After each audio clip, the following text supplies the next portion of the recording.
everyone, welcome to another video, and in this one I'm replacing the spark plugs in this 1996 Evinrude 150 outboard. You might think, spark plugs are pretty basic, but hey, there's people out there that have never done it before maybe. And in this video I'll give you some tips and tricks that I use to seat the plugs in with a dielectric grease and then coat everything with a product called T9 that really just adds to the life of the plug, in my opinion. First tip is make sure you've got that ratchet going the right direction. Make sure you're not tightening instead of loosening. I actually did that once on a car. It was a complete nightmare. I broke the spark plug off and I wasn't paying attention, and I'm tightening down on the thing thinking that I'm loosening it. It was awful. But anyway, once you have the spark plugs out, then we need to gap them, and that's what's up next. I'll show you how to do that. Spark plugs, I don't know what the gap is. So basically what I'm going to do here is just take the gap of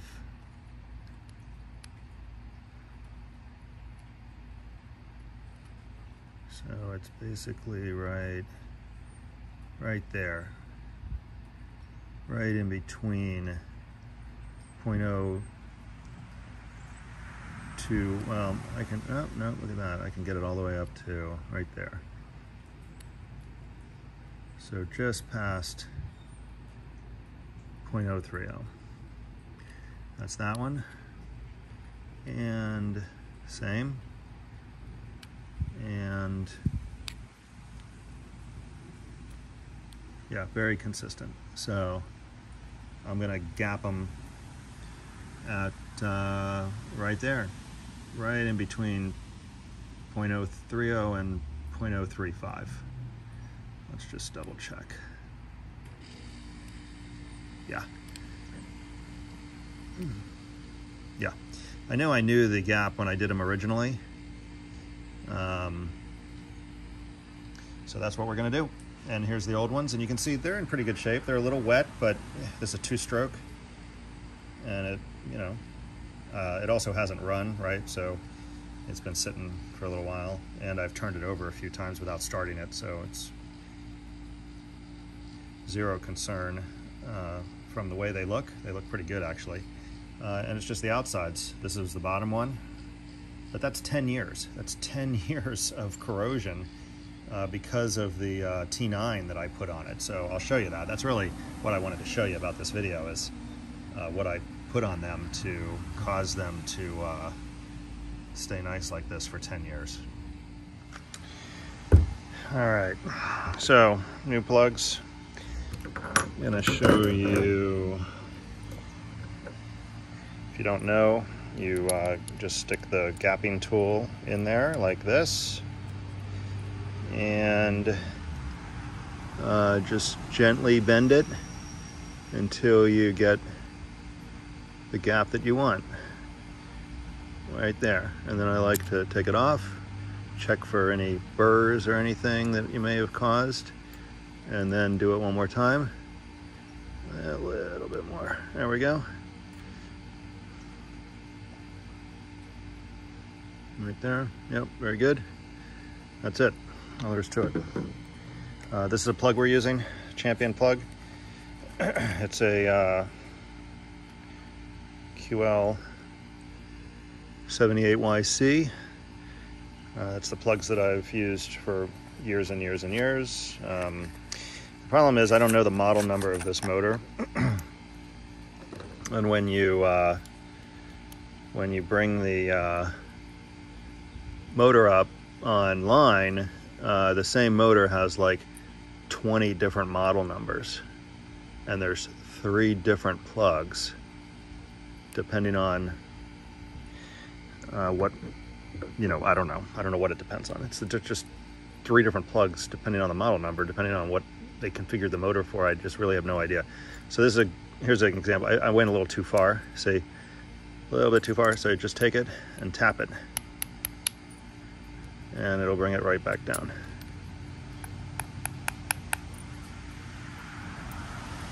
There we go.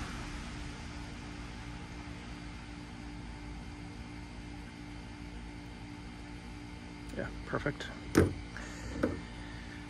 that's all there is to it. You just do each one of them.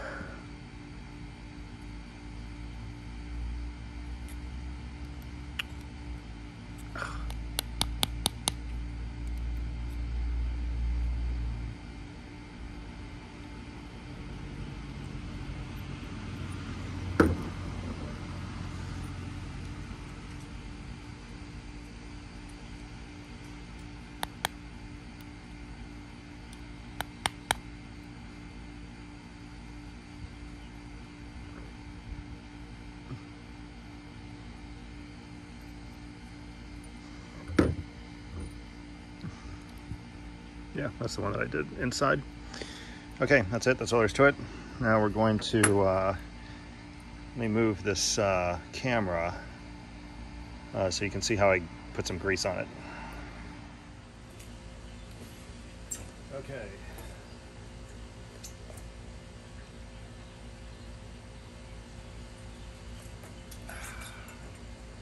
So this is the grease I'm using. Right here. Corrosion block, waterproof grease. And what I'm going to do is put some grease right here on the threads, and I'm going to wipe it in all the way around.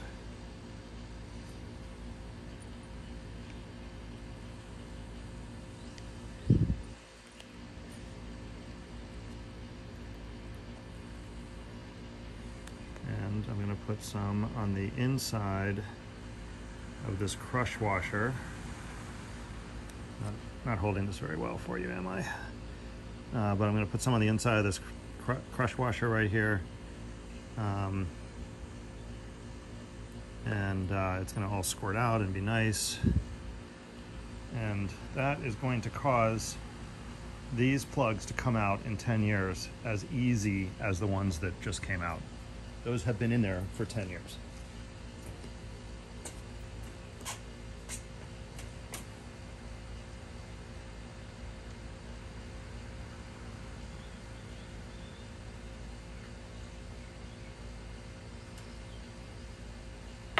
So you may wonder, why don't I change the spark plugs more frequently? Well, I just forget and lazy, and the motor runs fine. So why replace them if everything's fine? Anyway, I thought I'd address that because most people do change them much more frequently. That said, I just greased up each one of them, put them back in, and then took a paper towel and wiped off whatever excess grease kind of squirted out around the edges. That's what I'm doing now that you can't see very well because I put the camera in a crappy spot. And this is me again on the other side of the motor doing the other side. Once again, you can't really see, but there's nothing to it. You pull the wires off, take the old plugs out, put the new plugs in, put the wires back on, and in a second here I'll show you how I spray it down. It's pretty much like spray painting. I just put a relatively heavy coat over everything. Now I already have the plug wires back on because you really don't want this to get in between the plug wire and the plug because you want a good connection. This is not a dielectric product. But heavy coat, you don't want it to drip all over the place, and then you really just don't want to touch it. Let it dry, run the motor. It dries to a waxy finish. I take a paper towel and I wipe all the excess off the plastic because it will leave kind of a white residue on the plastic when it dries, and you don't really want that. It's not necessary and it doesn't look very nice. So I just wiped off all the plastic, and that's all there is to it. Super easy. Show you my setup here real quick. Got the net out.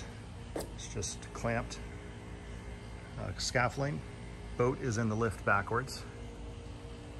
And that product I'm using is T9. It's fantastic. Bow Shield T9. The reason why this is better is because this dries to a waxy finish. It doesn't collect dust, dirt, grime, salt. It actually dries and provides a salt barrier, corrosion barrier, like a wax, as opposed to other products like WD-40 or some kind of liquid oil spray that never actually dries and just collects debris and dirt. You can see I've got the blue corrosion block grease, a little bit around there, and then everything has a nice spray of this stuff on it. And you know, you be the judge of if these extra steps are necessary. You know, it sure has kept it nice, and that corrosion block on the threads really helps seal it. If you noticed, I went back and tightened up the other side. You can feel when you're crushing the crush washer, and then when the spark plug actually engages the cylinder head. You know, I don't know what the foot pounds are, but you can tell you're done crushing, and you're now, you know, engaging the threads tightly, and that's it. That's all there is to it. So both sides have a nice healthy coat of T9, and that's it for the spark plug change. There's nothing to it. I'm going to lower the motor, start it up, see how it runs, and if the weather holds, we'll take her for a ride. I've got a couple of comments on my beer bottle koozie. It's genuine leather, cow leather. It's got neoprene on the inside, so it keeps the beer cool. And it's made by Mission Mercantile. I'll put the link down below. It's very, very cool. I really like it. Just gets better and better with age, and fits. It's designed for domestic bottles, like, you know, Mich Ultra. This is a Corona Premier, so you do have to stretch it a little bit, just like a gun holster. You know, pretty easy. But I figured I'd show this. I'll give you a little explanation in this video because on a couple of my previous videos, people have asked about it, and I haven't actually done a video on this yet. I should. Anyway, pretty neat. All right, here we are running with brand new spark plugs, and you can hear just how strong the engine runs. Remember, this is a 1996 motor. I don't even know how many hours it has on it, but it runs and runs and runs, and I couldn't be happier. Anyway, thanks so much for watching. As always, please hit that like button if you liked the video, and please consider subscribing. It really supports the channel. Thanks again. See ya.